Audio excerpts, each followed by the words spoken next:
My husband, Mark, was a pharmaceutical giant. The day he perfected the Lethean Elixir, a drug designed to erase deep-seated emotions, our son, Ethan, finally cracked a smile. Can we give this to Mom? He asked, so she won't love us anymore? Mark nodded resolutely. Ethan brought the elixir to me, a syrupy green concoction, and with a practiced lie, convinced me to drink it. I gave a bitter laugh and downed it in one gulp. Father and son exchanged relieved glances. They were finally free to be with her. But why, then, did they weep and wail later? Don't you love us at all anymore? When Ethan brought me the murky green liquid, I knew what was coming. I didn't take the glass, just stared at him, a silent, heavy gaze I'd never leveled at him before. 15 years, gone. I knew exactly what that drink was. Lethean Elixir, Mark's company's latest breakthrough. A simple name for a complex drug. It severed your strongest emotional attachments. And I loved Mark. I loved Ethan. Fiercely. A psychic once told me I had a sensitive soul, prone to being consumed by emotions.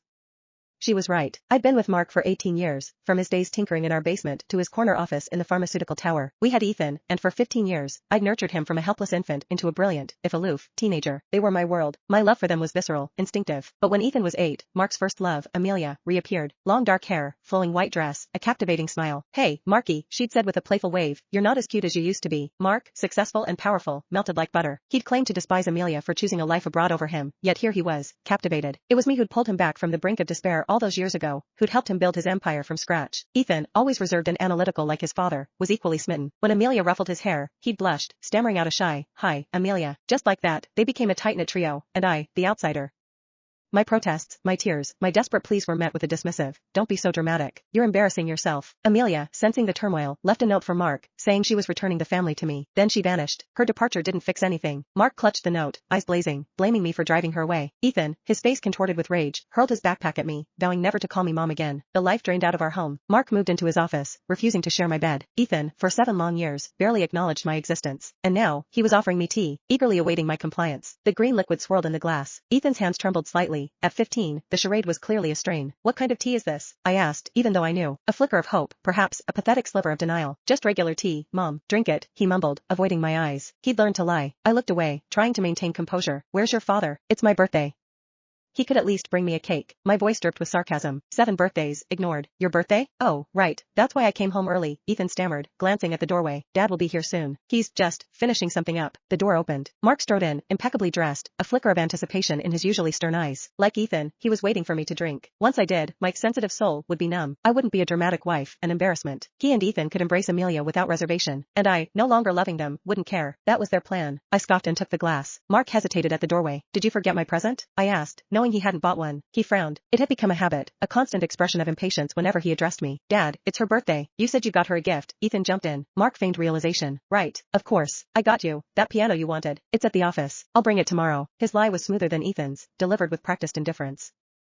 I nodded, my eyes fixed on the swirling liquid. Father and son fell silent. An eerie stillness descended. They were waiting. I wasn't going to drink it. 18 years of devotion curdled into bitter resentment. How could I just comply? They were still lying to me, pretending to remember my birthday. I was going to tear down their facade. "Thanks," I said, placing the glass firmly on the table. "I'm not thirsty." "Drink it anyway. It's from Ethan." Mark's voice sharpened with urgency. He picked up the glass and offered it to me again. "Drink it. Don't upset your son." Ethan nodded vigorously. I wanted to laugh. A harsh, bitter laugh. "There's no rush. It won't interfere with your reunion with Amelia, will it? Is she waiting?" I'd suspected Amelia was back. Why else would Mark be working late at the lab, tirelessly perfecting the elixir? Mark's face paled. His grip on the glass tightened. He knew I was on to them. Ethan, his youthful facade crumbling, looked equally guilty. "Don't worry," I sneered. "I just wondered if this was all part of a plan.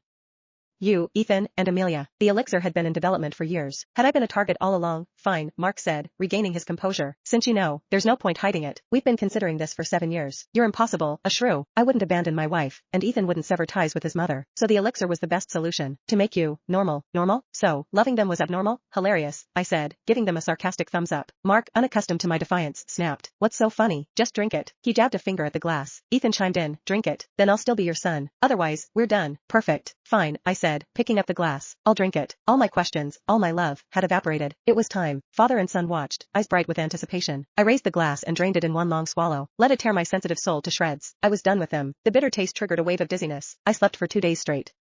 On the 3rd morning, I woke up in my familiar bed. Everything looked the same. I was still, technically, the lady of the house. I glanced at the clock. 7:35 a.m. Panic surged. I jumped out of bed, rushing to make Ethan's favorite breakfast. Mid-stride, I froze. What was I doing? Maternal instinct, a powerful force. But beneath it, a strange revulsion simmered. Ethan's perpetually sullen face, his 7-year rejection, it disgusted me. He was nothing. I should have had a dog. I turned back, flinging open the bedroom windows I'd kept shut for years, a symptom of my self-imposed isolation. Sunlight streamed in. I squinted, looking out at the rose bushes I'd planted. Vibrant, colorful, colorful, bursting with life. I remembered Mark holding me close, whispering, "Lily, you're my rose. You bloom in my life," filling it with beauty. Nausea twisted in my gut. How sickeningly sweet. Back then, it had brought tears to my eyes. Now, it made me gag. I wasn't anyone's rose. I was my own damn rose. I wouldn't bloom for anyone but myself. A thrill of liberation coursed through me.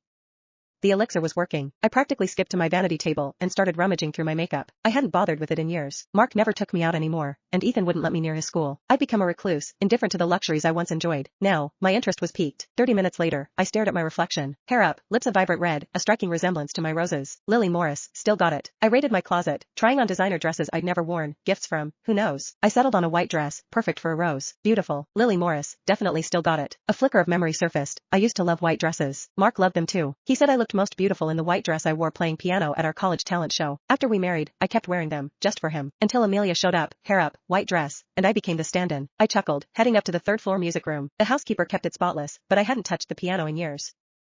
Not since Amelia. I ran my fingers over the keys, a strange sense of detachment washing over me. The door opened. "Hey, you're awake? Where's breakfast?" "I'm going to be late for school," Ethan grumbled. We had housekeepers, but Ethan's breakfast was my domain. He only liked my cooking, even after 7 years of rejection. My congee, my omelets, my pastries. I looked at him, a cold indifference settling over me. "Don't you have hands? Make your own." Ethan stared, then a slow grin spread across his face. "You don't love me anymore." It worked. Of course it worked. Ethan immediately called Mark. "Dad, she's awake. She doesn't love me." I tested it. "We're free." He raced downstairs. "Is Amelia there? I want her to come to my parent-teacher conference." Blessed silence. I sat down at the piano, wanting to play, to reconnect with the passion I'd abandoned for Mark. I'd been a music major, a rising star after that talent show. My professors had sung my praises. Then I fell in love, and my dreams became Mark's. I'd even sold my piano to help him during his lean years. I was about to start playing when Ethan reappeared, phone in hand, pointing it at me. "Dad, Amelia, look. Hair up, white dress. She's copying Amelia." He sounded disgusted. I knew something was off. "She's such a creep." He was video chatting with Mark and Amelia. Mark was shirtless in bed. Amelia, in a silk robe, watched with amusement. She was effortlessly pretty, still looking youthful, despite being my age. I frowned. Mark spoke. "Lily, what are you doing? You're supposed to not care about me. Who are you trying to impress?" "Marky, don't be mean. It's just a coincidence." "I'm sure she's not trying to copy me," Amelia said, barely suppressing a giggle. "She is. She's so weird. Copying your hair, your dress. Pathetic." Ethan scoffed. Amelia went quiet, watching me expectantly. I stood up and slapped Ethan across the face.